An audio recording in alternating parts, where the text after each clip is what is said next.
What if Nezuko never conquered the sun? What if she vanished in the Swordsmith Village arc right in front of Tanjiro's eyes? Would Tanjiro still have been able to conquer Muzan, or would he give up and leave the Demon Slayer Corps? Well, I found 3 different theories about how the story would completely change if Nezuko died from the sun. In the first theory, Nezuko's death from the sun would shatter Tanjiro in ways we've never seen before. Think about it. His entire journey as a Demon Slayer was built on a single promise, to turn Nezuko back into a human.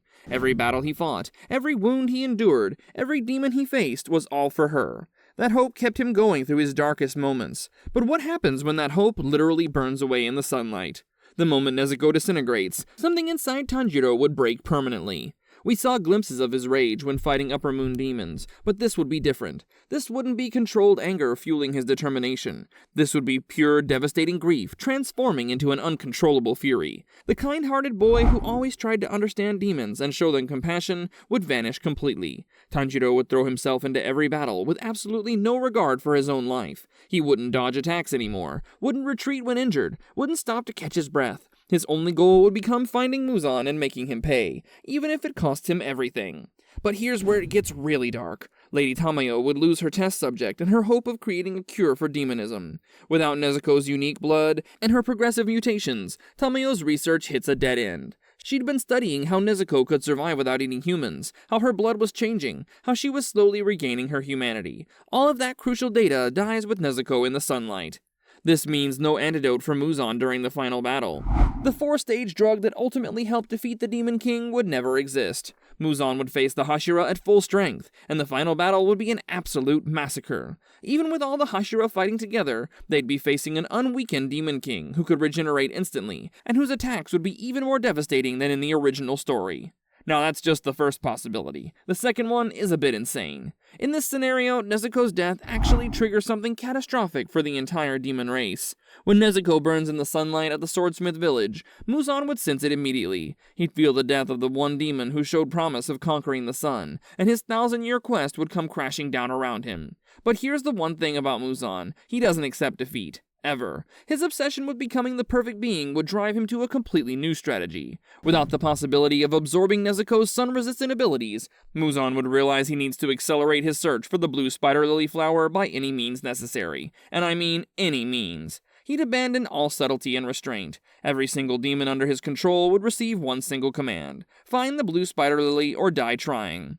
Imagine hundreds of demons spreading across Japan, not bothering to hide anymore, tearing apart forests and mountains in a frenzied search. The Demon Slayer Corps would be overwhelmed, trying to respond to demon attacks happening simultaneously all across the country.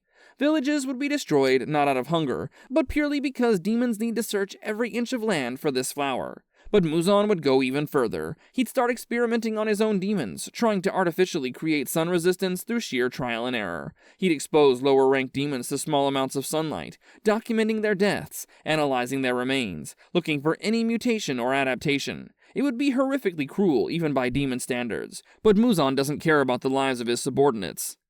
The Upper Moons would receive special treatment in these experiments. Muzan would inject them with modified blood, trying different combinations, hoping that one of them might develop even partial sun resistance. Imagine Doma or Kokushibo being used as test subjects, their powerful bodies barely surviving Muzan's brutal experiments. The Upper Moons would become even more dangerous and unstable as a result. The Demon Slayer Corps would find themselves in a war of attrition they can't win, with Muzan throwing caution to the wind and demons attacking openly in broad daylight despite their weakness to the sun. Casualties would skyrocket. Eventually, Muzan's desperation would lead him to make a calculated gamble. He'd realize that if he can't conquer the sun, he needs to change the fundamental rules of the world. He'd attempt to create an artificial eternal night by somehow blocking out the sun entirely, perhaps by creating massive demon-generated cloud cover across Japan, or by using blood demon arts on a catastrophic scale to manipulate the atmosphere. The final battle wouldn't be about killing Muzan, but about stopping him from plunging the entire country into darkness. For this last theory, we need to explore the darkest timeline, and trust me, this one will blow your mind. What if Nezuko's death from the sun actually revealed the true secret of the Kamado family's connection to sun-breathing? When Nezuko burns in the daylight, something unexpected happens. As her body disintegrates, there's a massive release of demonic energy mixed with the sun-breathing legacy in her blood. Muzan senses it immediately, and finally understands the truth that's been hidden for 400 years. The Kamado family wasn't just taught sun-breathing by Yorichi Tsugikuni. Their bloodline was fundamentally altered by generations of practicing the technique. Nezuko's ability to eventually conquer the sun wasn't just about her willpower or her abstinence from human blood, it was because she inherited centuries of sun-breathing adaptation. Muzan would have a horrifying revelation. The Kamado bloodline itself is the blue spider lily equivalent he's been searching for. The flower might not even exist anymore, or it was never meant to be consumed directly. The answer was always in the blood of sun-breathers. This realization would make Tanjiro the most valuable target in the entire world. Muzan wouldn't want to kill him anymore, he'd want to capture him, study him, and ultimately consume him to gain access to that sun-breathing adaptation. The entire final arc would transform from a straightforward battle into a desperate game of cat and mouse, with Muzan hunting Tanjiro relentlessly. But here's where this theory gets absolutely wild. Without Nezuko, Tanjiro would lean even harder into mastering sun-breathing. His grief would fuel an obsessive dedication to perfecting the technique that his father passed down to him. He'd push his body beyond its limits, training until his hands bleed, until he can't stand, until the Hashira beg him to rest. Through this punishing regimen, Tanjiro would unlock abilities of sun-breathing that even Yoriichi never demonstrated. Lady Tamayo, realizing that Tanjiro now carries the last hope of defeating Muzan, would make him a desperate offer. Let her study his blood to create a weapon against the Demon King. Tanjiro would agree, and Tamayo would discover something shocking. The sun-breathing technique doesn't just make the user stronger, it actually changes their blood composition in a way that's lethal to demons on a fundamental level. The final battle would be completely reimagined. Muzan would be trying to capture Tanjiro alive to consume his blood, while Tanjiro and the Hashira would be trying to get close enough to Muzan to inject him with the concentrated sun-breathing blood serum. Because Tanjiro's body is literally breaking down from overusing sun-breathing, the technique is burning him from the inside out, making him more powerful but also killing him slowly. In the climactic moment, Tanjiro would make the ultimate sacrifice. He'd allow Muzan to bite him, to start consuming his blood, because that's the only way to get the weaponized sun-breathing essence directly into the Demon King's system. As Muzan's cells begin absorbing Tanjiro's blood, expecting to gain sun immunity, instead they start burning from the inside. Tanjiro would survive, barely, but he'd be forever changed. His body would be scarred, not just physically, but fundamentally altered by channeling so much sun-breathing energy. He'd achieved his revenge against Muzan, but at the cost of everything else.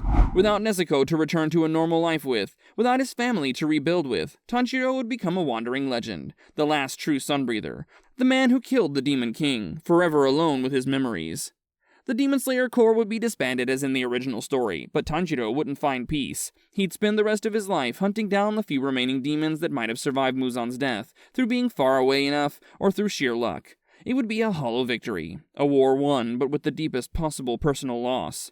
The only constant across all three theories is this: without Nezuko, the cost of defeating Muzan becomes impossibly high. Her presence wasn't just about being Tanjiro's motivation or providing hope. She was fundamentally essential to the balance between demons and humanity. Her ability to retain her humanity as a demon, to resist the urge to eat humans, and eventually to conquer the sun, represented something that even Muzan in all his 1,000 years never achieved. Evolution through compassion rather than cruelty. So what do you think would really happen if Nezuko died from the sun? Would Tanjiro really lose himself completely, or would he find another way to keep fighting? Could the Demon Slayer Corps actually defeat Muzan without Tamayo's cure? And what other secrets might the sun-breathing bloodline hold? Let me know your thoughts in the comments. If you enjoyed this video, then make sure to check out our other video on what if Tanjiro met Muzan in episode 1.